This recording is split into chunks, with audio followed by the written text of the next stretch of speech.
I'm a 36-year-old guy, and this happened to me when I was 30. I never had much success with women, probably because I'm really shy and introverted. When I was younger, I would try to go out with friends, but I was always really uncomfortable with crowds, dance clubs, and pretty much the last place that I ever wanted to be. Because of that, it was always very difficult for me to meet women. I'm not a bad looking guy. I'm tall and reasonably fit, since everyone pretty much judges others on their pictures. I felt I had an advantage.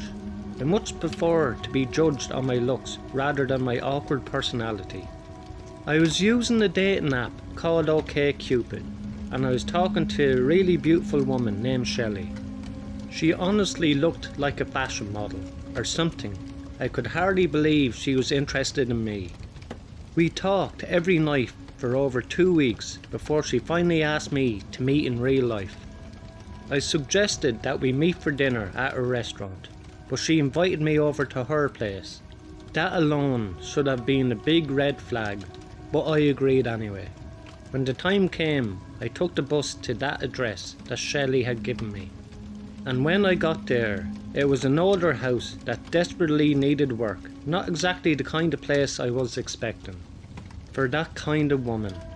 I thought it would be some kind of luxury penthouse or something like that. The place was a single story with a double car garage. It had light blue vinyl siding with several panels missing. The roof was made of brown shingles and they were all curled up, showing signs that they needed to be replaced. There were no lights on the house, so I was unsure whether I was in the right place. I sent a text to Shelley to make sure it was really her house. She replied right away and told me to go in through the garage. I looked over to the garage. The large door was slightly open at the bottom. There was about 3 or 4 foot opening, just enough for me to squeeze through, without me getting on my hands and knees. I was apprehensive, but I was really excited to meet this girl. So I walked up the driveway towards the garage door. I stood in front of it. Then I leaned down and looked in. There was one dim light in the far corner of the garage. I also noticed that there was no car. I bent down and squeezed through the gap. Then I stood up and looked around. That's when I saw a masked man standing across the room. He was holding a knife. As soon as we locked eyes, the door started to slide down and the man ran at me. I dropped to the ground and rolled back out of the garage, missing the automatic door by a few inches. I sprung up to my feet and ran out of there. When I was a few blocks away, there was a Dunkin' Donuts that was quite busy. When I saw the busy store, I knew I was safe. Once I had a chance to catch my breath, I decided not to go to the police. To be honest, I was really embarrassed to have fallen for that trick, and I was embarrassed to be using online dating to begin with. I knew it was the wrong move, but that's why I did it. A year later I was watching the news and I heard that someone else had had a similar experience to me. Only it didn't end as well. I know that I could have saved somebody's life that night if I just reported it, but I didn't, and it weighs heavily on my conscience to this day.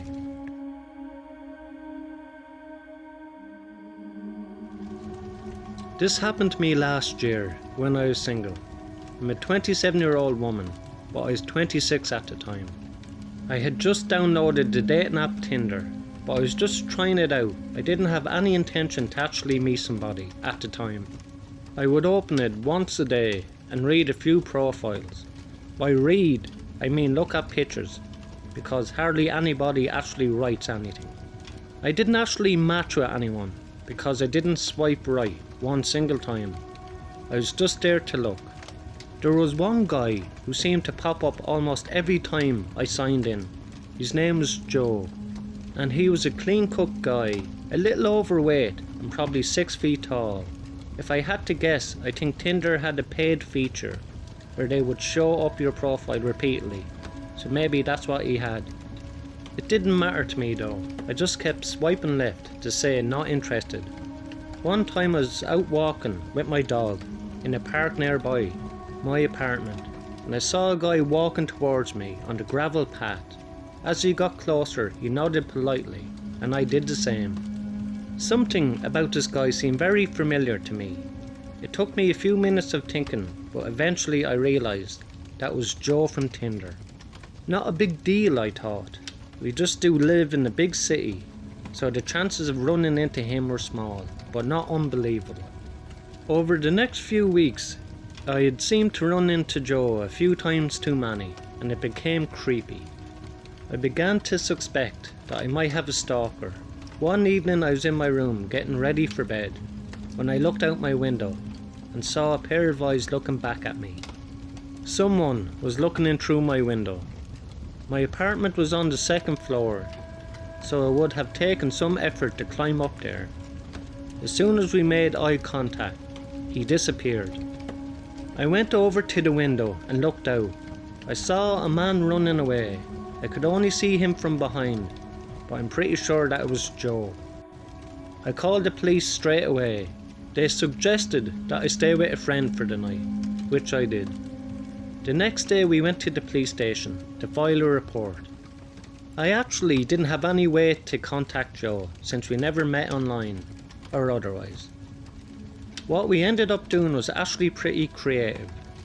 When I was discussing with the investigator, I opened the Tinder app and simply swiped until Joe's profile came up. When it did, I told him that was him. The police placed a restraining order on Joe. I'm glad to say that we've never crossed paths since.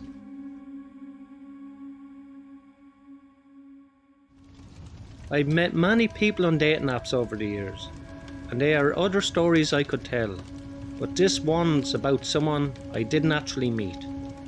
I was at home screwing around on my phone, just cycling through the main apps, Twitter, Instagram, and occasionally checking my Tinder messages.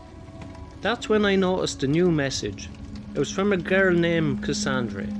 She was pretty, but not unbelievable, like some of those fake model profiles that come up.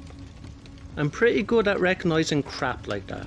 I replied to her message right away, and we had a pretty decent conversation. Nothing deep or anything. I could just tell she was interested. I didn't waste too much time and asked her out soon after that, and she agreed. She suggested a spot in the neighbourhood that I didn't know very well, but I wasn't too picky, so I didn't argue. She sent me the location and I looked it up on Google Maps. I was a little hesitant because when I saw it, it was a pretty sketchy part of town.